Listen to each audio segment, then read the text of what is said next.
Jinshi just got released in Wuthering Waves, and I'm sure a lot of players are still not sure whether they should pull for Jinshi or save for Changli.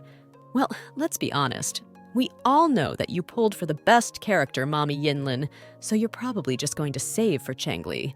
But if you want to try your luck with Jinshi, then this video is right for you. To answer your question, we're going to be looking at categories that ultimately will decide which character is the most worth pulling. This includes character design and animations, their kits, and the team comps that you could make with them in the current patch.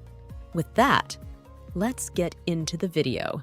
For our first category, it's the character animation and design. This is going to be more of a personal preference, and I'm here to mention some things that truly stand out from each character design and animation to help you decide. Jinshi's character design looks very elegant and untainted.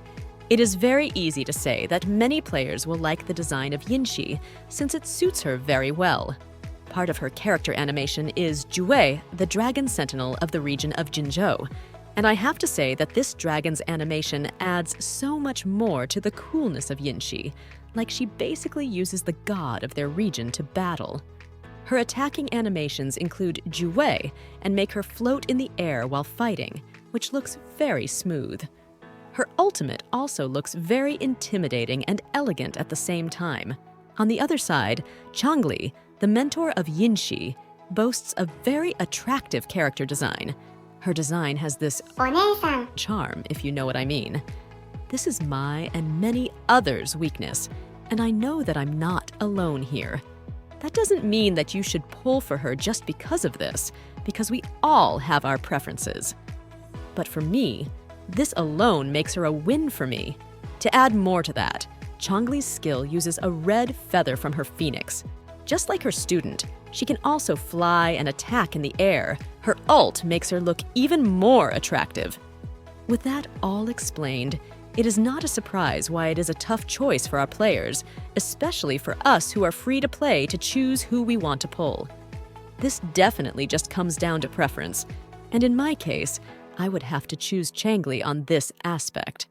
This is a very close comparison, and it wouldn't be weird if I suddenly just changed my mind on release and started pulling for Jinshi. Keep in mind that this alone could be the sole reason for who you should choose between the two of them. And it is fully understandable, and even the most logical choice, since you should play which character you really like, and not because they're meta, because this would result in you having much more fun playing the game and lessening the cause of burnout. But for the players who like big damage, or who are just curious which one is overall the better choice meta-wise, let's go to the next category. For our second category, who has the better kit? Damage-wise, we still can't say for sure because Changli is still not released, and the information in the closed beta test could change. So let's instead look at what each character's skill can do and not look at the numbers, so that we could decide which character's playstyle we like the best. Keep in mind that I'm not going to read each and every skill of each character, but instead, we'll only mention the skills that are unique to them, or pique my interest for the sake of making this video shorter. Both characters' basic attacks give them the ability to float while fighting, but the tiebreaker here is the True Sight ability of Changli, which has two different modes. For the first mode, if Changli uses 4 consecutive basic attacks, she would be able to enter True Sight, and from there, she has options on what she wants to use. True Sight, Conquest, which deals fusion damage. To activate it, Changli needs to use a ground basic attack. True Sight. Charge, on the other hand, is activated if Changli jumps or uses a basic attack in mid-air. Changli could also activate her True Sight through the use of her Resonance skill, which activates it for 12 seconds. This is also activated on her Intro skill. Her ult also looks interesting, because not only it does big fusion damage when used, it also gives her 25% more attacks for 10 seconds, which you could maybe call a mini Calcharo. For Jinshi, her overall kit, such as her basic attack, are just your normal character attacks with the difference of being able to fly, and her ultimate is just a dragon producing big PP damage. But one of her edges, and what caught my eye, is this thing called overflowing radiance and incarnation, which is activated by using her resonance skill. Also, lore-wise, she should be pretty strong, and it might translate to her being OP in the game too. Basically, her skill has 4 stages that need different kinds of sequences for her to perform. Stage 1 is just a dash through the enemy, which deals damage. Stage 2 is where it gets interesting.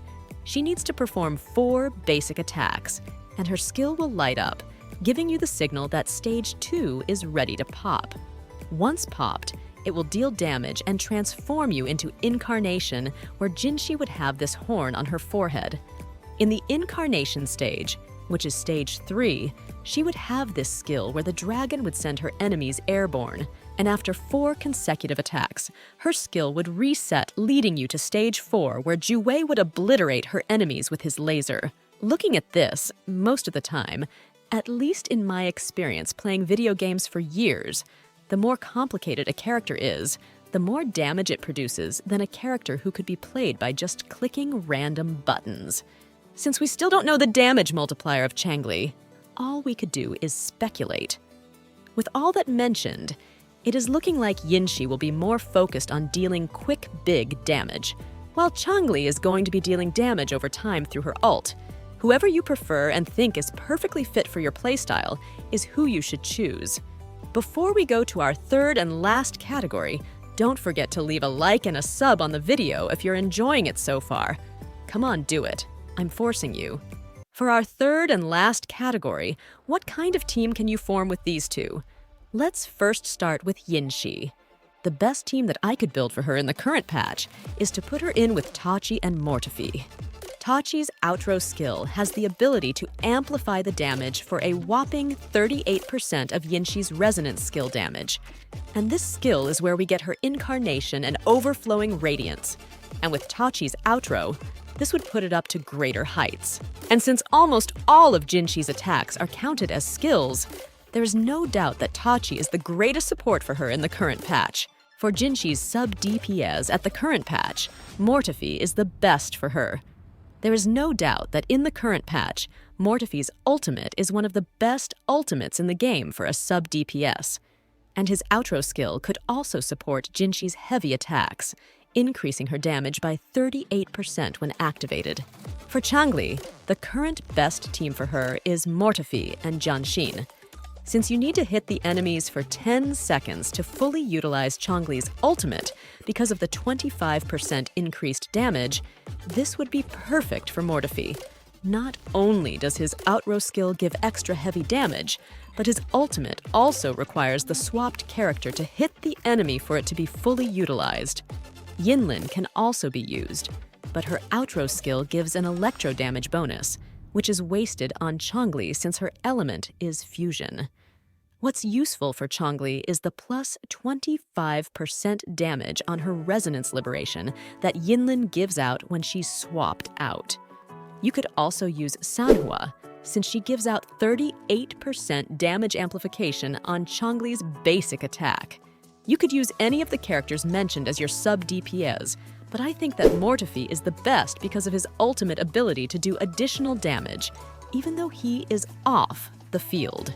For your sustain, Janshin is the current best. This is because Janshin can boost Changli's resonance liberation, which is the source of most of her damage, though you could also use Verena.